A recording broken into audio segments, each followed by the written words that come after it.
এটা ঠিক না, কোনো হিংসা নাই। আমরা সুন্নিয়ত, সে যেই মাসলাকের হক না কেন, আহলে সুন্নাত ওয়াল জামাত একত্রিত হয়ে আমরা নবীর কিয়াম উদযাপন করতে হবে, মিলাদের পক্ষে থাকতে হবে। কথা বলেন ঠিক কি না? আসেন, আমি বলতে চাচ্ছিলাম কি, এই আবুল হারাসা ইনি হচ্ছেন তাওরাতের হাফেজ। একটু চিল্লে এখন আল্লাহু আকবার। প্রত্যেকদিন মুসা নবীরে তেলাওয়াত করে তাওরাত শুনাইতেন, কিন্তু কি লাভ হবে? মুসা কালিমুল্লাহ রাত্র চক্ষু বন্ধ করে করে তাওরাত শুনতেন। তার কণ্ঠ ছিল মধুর কণ্ঠ। তাওরাত শুনে মুসা কালিমুল্লাহ এক প্রকার একটা আল্লাহর ধ্যানে চলে যাইতেন। কিন্তু বাজানো, যেই তাওরাতের হাফেজ আবুল হারাসা একদিন তেলাওয়াত করে চিন্তা করলেন, এই ৭০ ফারাজ জায়গার মধ্যে মুসা কালিমুল্লাহর নামটা ৭০ জায়গায় নাই। বুঝলাম না আল্লাহ রে, তুমি যার উপরে তাওরাত নাজিল করলা তার নামটা এত জায়গায় নাই, মাত্র ৫ জায়গায়। কিন্তু এটা কোন নাম যেই নামটা ৭০টা জায়গায় দেখা যায়? এটা হলো আবুল হারাসা। চিন্তা করতে পারলেন না, এমন একটি নাম দেখা যায় আহম্মদ নাম, যেই নামের পাগল আমার রব, যেই নামের উপরে আল্লাহ দুনিয়া সৃষ্টি করলো, হাসর সাজাইবেন, কিয়ামত করবেন, সব এই নামের উপরে। আসমানে আহম্মদ, জমিনে মুহাম্মদ। এটা তো আর আবুল হারাসা জানে না। না জানি না, কলম দিয়া যখন ওই মানে নামের মধ্যে লাগাইবেন, টান দিয়া দিতে দেরি, টান মারবেন, কলমে রাখ দিবেন গো, নামগুলা আর তাওরাতে রাখবে না। কিন্তু সিদ্ধান্ত কোন দুনিয়ার ব্যক্তির না, সিদ্ধান্তটা হলো আমার রব, যিনি তুমি আমাকে রিজিক দিচ্ছেন, যিনি তোমারে আমারে হায়াত দিয়েছেন, যিনি এমন রব যার কাছে সকল বান্দার দুনিয়ার গরিবের হিসাব নাই। কথা কন না কা? আল্লাহ বলে ডাকবেন, রব আমার শুনতে দেরি নাই। ওই মুসা কালিমুল্লাহর আরেক ব্যক্তি উম্মত, তে কোন তাওরাতের হাফেজ না, ও বাবা পড়ালেখা জানতেন না, তাওরাত শিখেও নাই। এরকম আমাদের দেশে অনেক আছে, কোরআন তেলাওয়াত জানে না, আছে কি নাই? কোরআন পড়তে জানে না সাধারণ মানুষ। লোকটা 200 বছরের জিন্দেগি হায়াত পাইলেন, হায়াতের মালিক কে? আল্লাহ। একটু জবান ছেড়ে দিয়ে বলেন কে? কারণ গরম বক্তার সামনে ওয়াজ যদি গরম শুনতে হয়, শ্রোতার গরম হতে হয়। কথা কন না কেন? এখন আপনারা যদি ঘুমের আওয়াজ করেন, ওয়াজ গরম হবে না। গরম করতে হলে এই সময় কিন্তু মানুষ বাজার ঘাটে থাকে, আসতে একটু সময় লাগে, স্বাভাবিক। তবুও আলহামদুলিল্লাহ এই সময় যে প্রেমিকগুলা মৌমাছির মতন প্রেমের টানে চলে আসছে, এটা হলো ঈমানের পরিচয়। কথা কন ঠিক কি না? দুনিয়াতে রাসূলের শান শুনে যাদের কলিজা কাঁপতে উঠে জান্নাতে আসবে, বুঝতে হবে তে আহলে সুন্নাত ওয়াল জামাতে নয়, তে ঈমানদার। আল্লাহু আকবার বলেন। আর ওই ঈমানদারের জন্য রাসূল বলেছেন 7টা জাহান্নাম হারাম। ঈমানদারের জন্য রাসূল কবরে আসবে, মিজানে যাবে, ফুলসিরাতে আসবে, কাউসারের হাউজে কাউসারের সামনে থাকবে। রাসূল যেখানে থাকে আপনার আমার বিপদ নাই। আজকে আমি আপনাদেরকে একটা কথাই বলবো, নবী হারায়া আপনি কবরে যাবেন, আপনার কেউ জামিনদার হবে না। মা বাবার দোয়া কাজে লাগবে, কিন্তু মা বাবা কবরে আসতে পারবে না। এই পাওয়ার আল্লাহ মা বাপকে দেয় নাই। হাসরে আপনার মা বাপ আপনাকে চিনবে না, কিন্তু রাহমাতাল লিল আলামিন নবী কয়, উম্মত আমি তোকে চিনি, তুই আমাকে না চিনল। জীবনে আজকের এই হরিশামা, বিশেষ করে সুন্নি জামাতের এই প্রোগ্রামে একবার দুরূদ পড়েছ, আমি তোর চেহারা চিনি নিছি। এই দুরূদের খাতিরে আমি নবী তোকে সুপারিশ করে জান্নাত দিয়ে দিব। আমরা আল্লাহ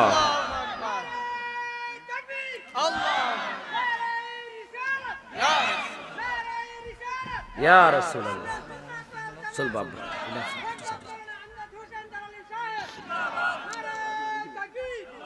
এই কমিটির লোক যদি থাকে আরো কিছু খের, অথবা আপনাদের দেশে কি বলে এগুলারে? খের বলে তো।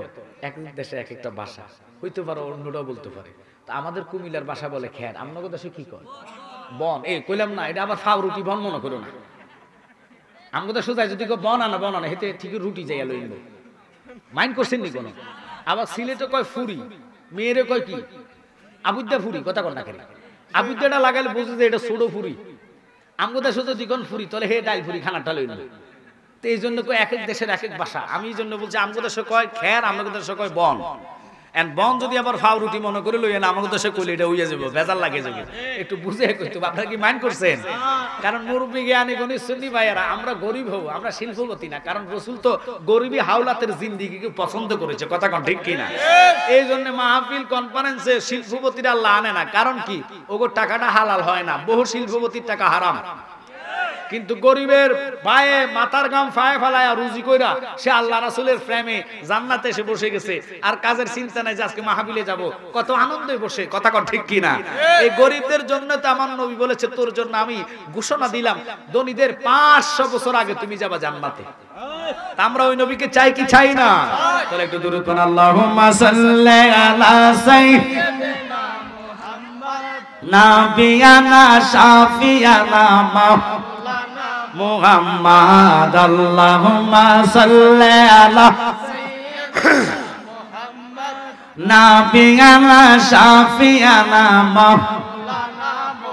বলেন তাইফের জমিনে পড়ে কান্দে নবী, যারে যার ও কান্দে নবী, এই মাফ করে দাও গো আল্লাহ, মাফ করে দাও গো আল্লাহ, উম্মত আমার গুনাহগার। আল্লাহুম্মা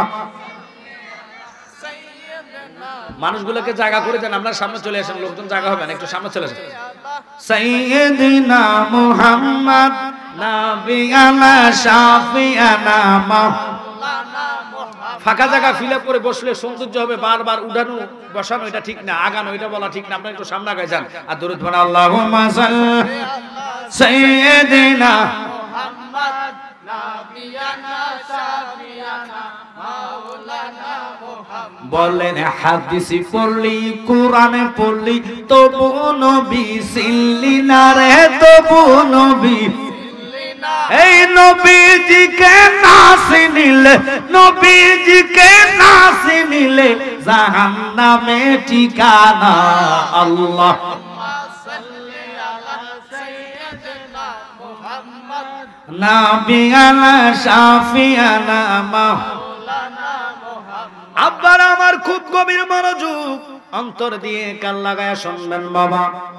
এবার ওই 200 বছরের জিন্দেগির লোকটার নামাজ নাই, রোজা নাই, হজ নাই, যাকাত নাই, ফর্দা নাই, ফুসিদা নাই, ডিলা নাই, কুলুফ নাই, মদ খাইতেন, হারাম খাইতেন, জুয়া খেলতেন, নারীবাজি করতেন। একটু বুঝে নিবেন বাবা, কিন্তু লোকটা ছিল 200 বছরের জিন্দেগি। কয় বছর? 200 বছর হায়াতওয়ালা লোকটা একদিনের জন্য শরীয়তে নামাজ আদায় করে নাই, আল্লাহকে সেজদা করে নাই। হঠাৎ করে যখন কুল্লু নাফসিন যায়কাতুল মউত, আল্লাহ তার জন্য মরণ আজরাইল পাঠাইলেন, রূহ নিয়ে চলে গেলেন আজরাইল। লোকটা পড়ে আছে।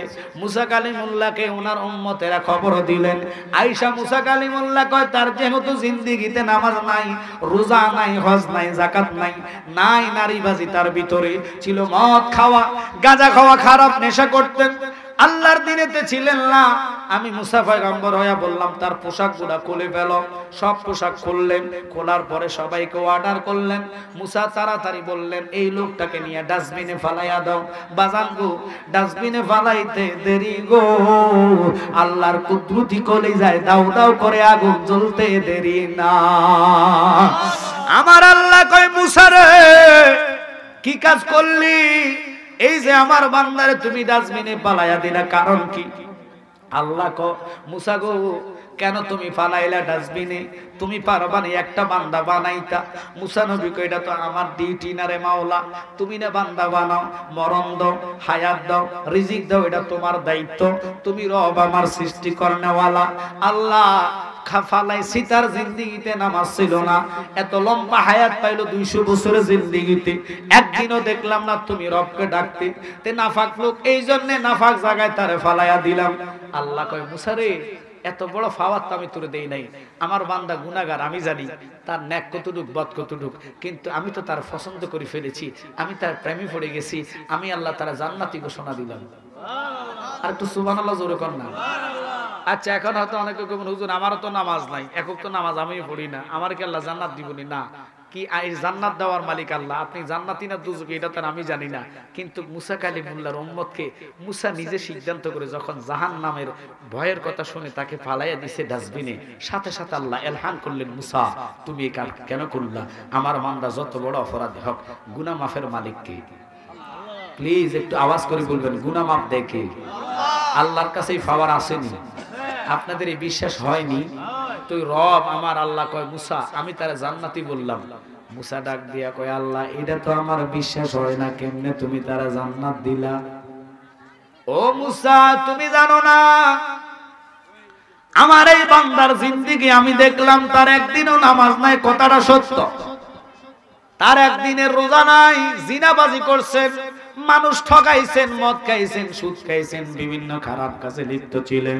কিন্তু তুমি জানো নে তাওরাতের মধ্যে লোকটা যখন তেলাওয়াতে শুনলো আহম্মদ নাম, ওই নামের খাতির লোকটা যখন সুমা খাইছে রে, আমি আল্লাহ তার 200 বছরের জিন্দেগির গুনাহ মাফ কইরা দিলাম।